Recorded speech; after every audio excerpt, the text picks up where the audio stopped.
చిత్తూరు లోక్సభ పరిస్థితి ఒకసారి చూద్దాం. టీడీపీ అభ్యర్థి దగ్గుమళ్ల ప్రసాదరావు మాజీ ఐఏఎస్ అధికారి, వ్యాపారవేత్త. ప్రచారంలో పక్కా ప్లాన్తో ముందుకెళ్లటం ఆయన కలిసి వస్తుంది. స్థానికుడు కాదన్న వాదన దగ్గుమళ్ళకి ఇబ్బందిగా మారింది. ఇక సిట్టింగ్ ఎంపీ వైసీపీ అభ్యర్థి ఎన్ రెడ్డప్పకి పెద్దిరెడ్డి రామచంద్రారెడ్డి సపోర్ట్ ఇవ్వటం బాగా కలిసి వస్తున్న అంశంగా కనిపిస్తుంది. అయితే ఎంపీ నిధుల్ని ఖర్చు చేయలేదన్న విమర్శ కూడా ఉంది. చిత్తూరు పార్లమెంట్ పరిధిలో జరిగిన అవినీతి రెడ్డప్పకి మైనస్ పాయింట్గా మారింది.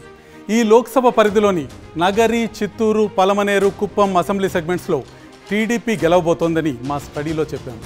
చంద్రగిరి, గంగాధర నెల్లూరు, పూతలపట్టులో వైసీపీ గెలిచే అవకాశం కనిపిస్తుంది. మొత్తంగా ఈ ఎంపీ సీటులో టీడీపీ అభ్యర్థి దగ్గుమళ్ల ప్రసాదరావు విజయం సాధిస్తారని ఆర్టీవీ స్టడీ చెప్తోంది.